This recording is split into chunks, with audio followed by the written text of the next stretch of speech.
সম্মানিত সুধী, আসসালামু আলাইকুম রহমতুল্লাহ। ফুরাত তীরে সত্যের সৈনিক 680 সন আমির মুয়াবিয়া মৃত্যুবরণ করেছেন। পিতার সিংহাসনে বসেছেন ইয়াজিদ। হযরত মুয়াবিয়া এবং ইয়াজিদ ইসলামের গণতন্ত্র, ইসলামের খিলাফতকে রাজতন্ত্রে পরিণত করলেন। এইভাবে সাধারণের রাজকোষ বাইতুল মাল পরিণত হলো ব্যক্তিগত সম্পত্তিতে। ইয়াজিদের খলিফা পদে আসীন হওয়া একদিকে ছিল স্বীকৃতির চুক্তির খেলাফ, অন্যদিকে ইসলামী রাষ্ট্র ব্যবস্থার সম্পূর্ণ পরিপন্থী। ইয়াজিদ ইবনে মুয়াবিয়ার এই আচরণে তীব্র প্রতিবাদ করলেন হযরত হুসাইন। এত বড় অন্যায়কে, ইসলামী আদর্শের এই বুলন্ডিত দশাকে বরদাস্ত করা যায় কি করে? মদিনায় অলসভাবে বসে থেকে ইসলামের এই অবস্থা, মুসলিম জাতির এই দৃশ্য তিনি সহ্য করতে পারেন না বলেই উঠে দাঁড়ালেন তিনি। কুফা থেকে সেখানকার অধিবাসীরা জানালো, আসুন আমরা আপনাকে এনে সংগ্রামে সাহায্য করব। তাদের আহ্বান মতে মুষ্টিমেয় সাথী ও নিজের আত্মীয় পরিজন নিয়ে রওনা হলেন তিনি কুফার দিকে। কুফার পথে হযরত হুসাইন এসে উপস্থিত হলেন কারবালা মোড় প্রান্তরে। সামনে ইউফ্রেটিস ফোরাত নদী। তিনি দেখলেন ফোরাত নদী ঘিরে রেখেছে ইয়াজিদ সৈন্যরা। তার ক্ষুদ্র বাহিনীকেও ঘিরে ফেলা হয়েছে। সামনে পেছনে সব দিকের পথ বন্ধ। বাধ্য হয়ে হযরত হুসাইন তাঁবু গাড়লেন ফোরাত নদীর তীরে। প্রস্তাব এলো ইয়াজিদের সেনাপতি আব্দুল্লাহ ইবনে জিয়াদের কাছ থেকে বিনা শর্তে আত্মসমর্পণ করতে হবে। আত্মসমর্পণ? অন্যায়ের কাছে, অত্যাচারের কাছে আত্মসমর্পণ?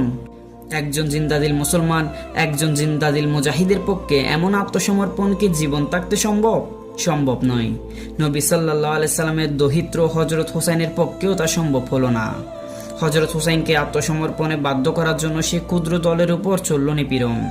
ফোরাতের তীর বন্ধ করে দেয়া হলো। কোথাও থেকে এক কাতরা পানি পাবারও কোনো উপায় রইল না। শুরু হলো খণ্ডযুদ্ধ, অদ্ভুত এক অসম যুদ্ধ। একদিকে 70 জন, অন্যদিকে 20,000। হযরত হুসাইনের জানবার সব সাথী একে একে শাহাদাত বরণ করেছেন। কদিন থেকে পানি বন্ধ। তৃষ্ণায় ছাতি ফেটে যাচ্ছে সকলের। দুধের বাচ্চা মায়ের দুধ পাচ্ছে না। অবোধ শিশুদের ক্রন্দনে আকাশ যেন বিদীর্ণ হচ্ছে। হযরত হুসাইন সবই দেখছেন, শুনছেন, নীরব নির্বিকার তিনি। জীবন যেতে পারে, কিন্তু অন্যায়ের কাছে তো নতি স্বীকার করা চলে না। সংগ্রামী সাথীদের সবাই একে একে চলে গেছে জান্নাতে। একা হযরত হুসাইন। তিনি উঠে দাঁড়ালেন। ফোরাত থেকে পানি আনার একবার শেষ চেষ্টা করে দেখা যাক। তিনি দুলদুল নিয়ে চললেন ফোরাতের দিকে। নদীর তীরে পৌঁছালেনও তিনি, কিন্তু অজস্র তীরের প্রাচীর এসে তার গতিরোধ করল। তাঁবুতে ফিরে এলেন হযরত হুসাইন। এসে দেখলেন স্ত্রী শাহার বানু শিশুপুত্রকে কোলে নিয়ে দাঁড়িয়ে আছেন। পানির অভাবে মুমূর্ষু তার শিশুপুত্র। হুসাইন সহ্য করতে পারলেন না এ দৃশ্য। শিশুপুত্রকে কোলে নিয়ে তিনি ছুটলেন আবার ফোরাতের দিকে। পানির কাছে পৌঁছার আগেই শত্রুর নির্মম তীর এসে বিদ্ধ করল পুত্রের কচি বুক। ফোরাতের কূলে আর নামা হলো না। মৃত শিশুপুত্রকে নিয়ে ফিরে এলেন তিনি। মৃত শিশুকে স্ত্রী শাহার বানুর হাতে তুলে দিয়ে শ্রান্ত ক্লান্ত হুসাইন বসে পড়লেন। রক্তে ভেজা তার দেহ। তারপর হযরত হুসাইন হাত দুটি তার ঊর্ধ্বে তুললেন। দুহাত তুলে তিনি জীবিত ও মৃত সকলের জন্য দোয়া করলেন। তারপর স্ত্রী শাহার বানুকে বিদায় সালাম জানিয়ে মর্দে মুজাহিদ সিংহ বিক্রমে ঝাঁপিয়ে পড়লেন ইয়াজিদ বাহিনীর উপর। সেই বিক্রম 20,000 সৈন্যের পক্ষেও বরদাস্ত করা সম্ভব হলো না। নদী কুল ছেড়ে পলায়ন করলো ইয়াজিদ সৈন্যরা। কি শক্তি বিশ্বাসীর, সত্যাশ্রয়ীর! বহুর বিরুদ্ধে একের সংগ্রাম, তবু সে অজেয় অদম্য। কিন্তু অবিরাম রক্তকরণে দুর্বল হয়ে পড়লেন নবী দহিত্র হুসাইন। সংজ্ঞাহীন হয়ে লুটিয়ে পড়লেন তিনি ফোরাতের তীরে, কারবালার মরুবালুতে। শত্রুর নির্মম কঞ্জর এসে স্পর্শ করল তার কণ্ঠ। পবিত্র রুদির দ্বারায় প্লাবিত হলো কারবালার মাটি।